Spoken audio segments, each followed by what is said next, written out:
Hello everybody, I'm Garry Schwartz. I'm the Chief Operating Officer for Mission Technologies, and it's my pleasure to talk to you today about a really important topic going forward, which is our program excellence and the activities that we have to refine and improve program excellence in Mission Technologies. So you might ask, so why did this all get started? So last year, HII's CEO, Chris Kastner, charged us with improving program performance and program excellence across the company. In fact, his goal to the divisions, Newport News, Ingalls, and Mission Technologies, was to be at the forefront of leadership within the Department of Defense and in the defense industry in terms of program excellence.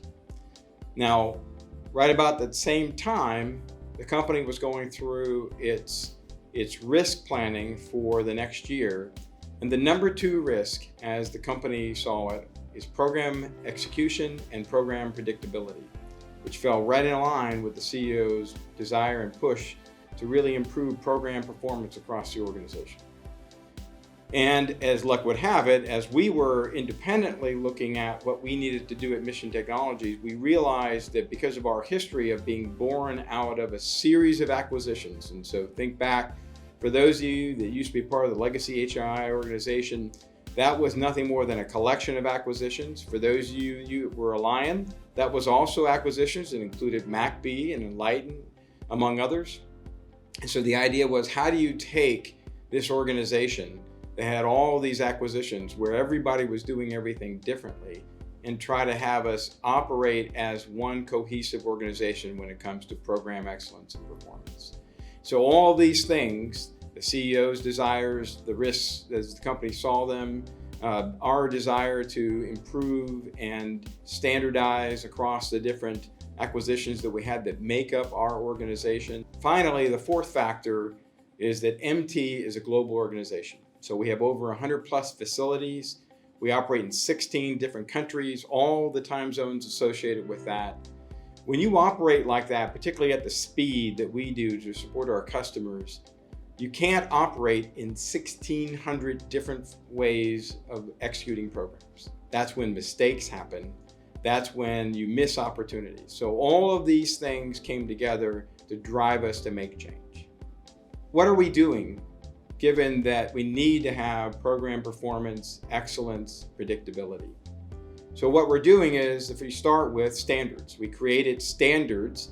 These can be tailored for specific programs by the business unit leadership, but we come up with standards of how things should be done.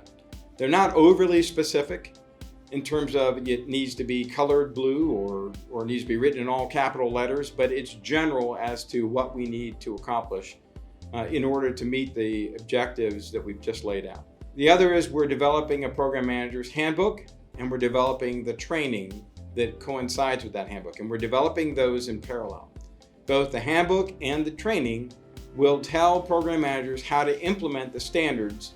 Lastly, we're going to evolve over time. So we want to keep the things that work, and we want to improve upon the things that need to change. And we want to be opportunistic, that we're always grabbing our best practices and sharing those across our community. We have literally over 700 different programs at any one time in Mission Technology, and probably on the order of about 450 different program managers actively managing those programs. So it's really important that we get standards, a handbook, and training in place so that we can operate across all those different facilities and all those different countries. So I will leave you with some final thoughts. Mission Technologies was $2.7 billion in sales in 2023, up 13.1% year over year from 2022. If we stay on that trajectory, we have nothing but great things in our future. We're going to continue to get big, but as we continue to get big, it's even more important that we have an expected way of operating, and so that we don't have those mistakes, we don't have those missed opportunities. We compete with companies 5 times our size.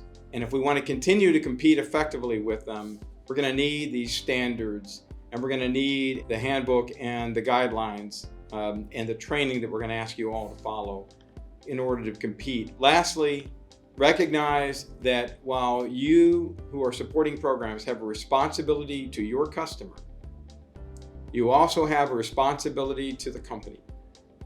So your customer needs you to perform so they can be successful, but they don't need you to be profitable so they can be successful. We do. They don't need you to be positioned for future bids necessarily with them or with others. We do. And so there's more than just satisfying your customer. That's obviously front and center, but with that also is the need to be able to support the goals and ambitions of the company going forward that create the jobs for you and others that will follow.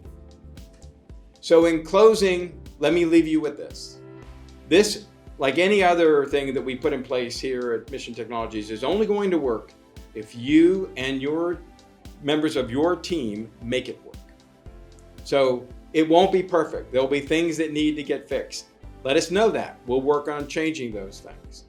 But we need you to embrace it, particularly you leaders out there. You need to grab a hold of this and make it clear to your team it's important in order to be successful going forward, not just to support the customer, but also to support the company.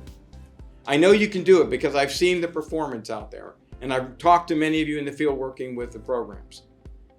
Help us make this a success. See you in the field.